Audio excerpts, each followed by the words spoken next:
guys, welcome back to my channel. If you're new here, thank you so much for stopping by to watch this video. If you have not yet subscribed, please hit the subscribe button. My name is Fisayo Patrick, and in this video I'm going to be talking about 5 things you need to consider before charging for your social media services or before charging your social media clients. If you want to attract valuable clients to your social media management services, you need to be able to show that you can provide value.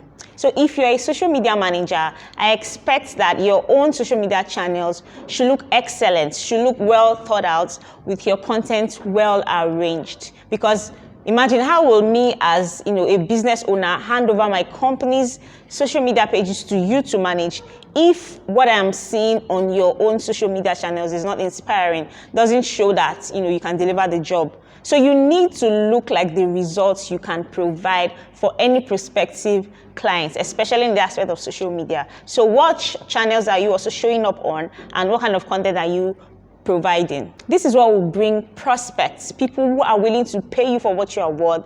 This is by providing value and showing up and being excellent at what you also share online is what will make them come to you.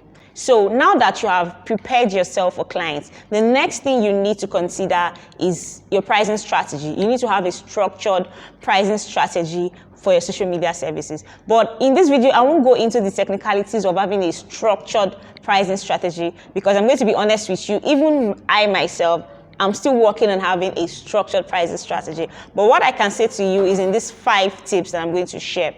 So the first thing to consider is the platform you're going to be managing for that prospect, because you want to ensure that you are showing up on the channels their own target audience use mostly. So if your client is in the beauty industry, you want to be using Instagram and TikTok. If your client is in, they offer professional services, you want to use LinkedIn and maybe Twitter. So you want to make sure that you are where their target audience will be. So now, what are the technicalities of managing that platform? What do you need to do to continue to show up on that platform? What does it take for you to be consistent? You want to consider all the things involved in showing up on that platform. The second thing you want to consider is what you will be doing, as their social media manager. So like content creation, content curation, reel strategy, feed post, Instagram stories, reporting, analytics, all of that. You're going to consider that will influence your decision when you want to dictate the price. In this video, I spoke about the services a social media manager can offer you. You should check it out. So, it will help you also consider the things that you can offer and how to include all of that in your pricing structure. Third thing is, how often will you be posting? Sometimes you might need to post every day of the week. Sometimes you might need to post once a day, twice a day, or 3 times a day. So how often will you be posting? How often do the clients want you to post? And sometimes you might be clients who don't even know anything. They don't even know how often.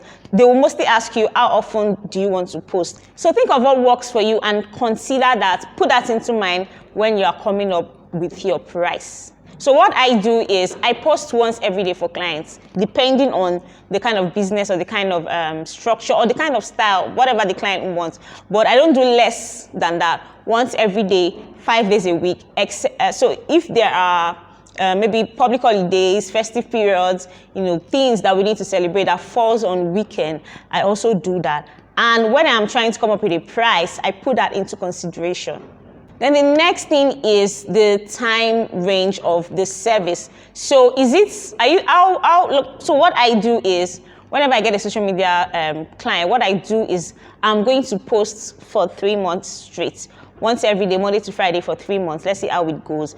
And if after 3 months they're satisfied and they want to continue, then we review the price. So the first 3 months, I make sure that I don't charge too much. I don't charge too little, because I don't want to overprice myself or underprice myself out of the market. So the first 3 months, I tell them straight up, this is what we're going to do for the first 3 months. I'm going to post every day, and this is how much it will cost, because I know the efforts I'm going to be putting. We're creating content every day and posting every day, and that's what you want to do as well. So first 3 months or first 6 months, and the reason why you should not be less than that is so that you can earn consistently for the first 3 months, because you also need to earn. You need to earn. If someone says, let's try for 1 month, to me, I feel that's a turn off. Okay, 1 month is too small. They might not want to pay you. I don't know. I've had a client where the plan was first 3 months, and in our in our contract, it was clearly stated that they were going to work for the first 3 months, and you're going to be paying at a so date, right? So after the first month, payments didn't come in. The client didn't pay the work. I still continued the work because this is someone I had, I'm really familiar with. So I still continued the work, and eventually I had to ask for my money. So I had to ask for money. Okay, you've not paid for the first month. I need to do a few subscriptions. I need to buy data. I need money. Okay, but excuses. The person had excuses, and after they eventually paid, I just stopped the work. Okay, so the person did not follow through with our contract. That's why you should always have a contract. Okay, don't go into anything without having a contract signed by yourself, signed by your client. Sometimes, right, the client might not fulfill the terms of the contract, but what it does is it makes sure that you are safe and nobody can disturb your life. Finally, what you want to consider is how often the client wants a check-in. Some people want check-ins at the end of the week. They want weekly reports, weekly calls to talk about what's, just give them an update on how it's going. Some people want monthly, and some clients will just prefer that just do what you have to do. So you want to consider that how often do they want you to send in your report? How often do they want to hold a meeting with you? How often do they want to talk about how their social media is progressing? So one other thing you should think about is don't always try to rip off your clients. Make sure that you offer the best service, and make sure that you're not ripping them off. You're not doing less than you've planned to do. You're not doing less than you've said you would do. Make sure that they are getting value for what they are paying you. But never be afraid to say no. Never be afraid to say no to things that you don't want to do, things that don't excite you, or things that won't work. And okay, let me give you another story. So I have these clients that are managing their social media platform, and then I have pictures of their products and I post.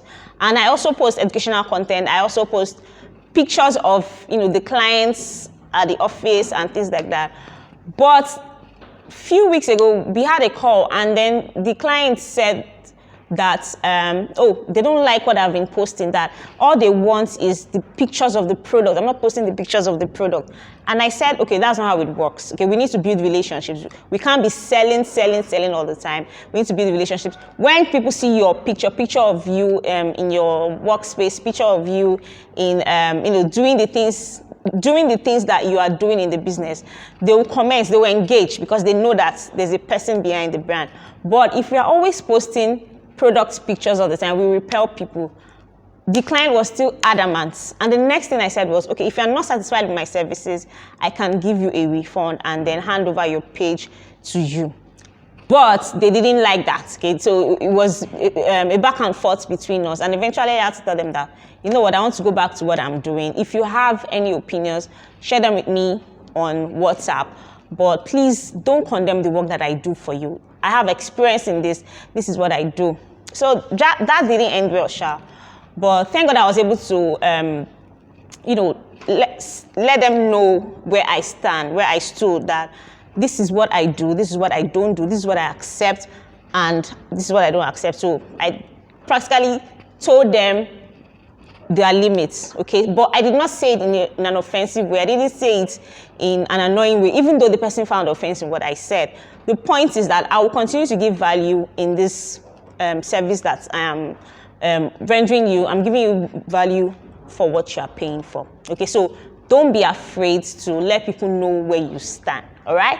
Okay, so this is the end of the video. If you've loved it, please give it a thumbs up, like, and also subscribe to this channel. Please, it is very important to subscribe to this channel. Don't forget to follow me on Instagram at Fisayo Patrick 1. I will see you in the next video.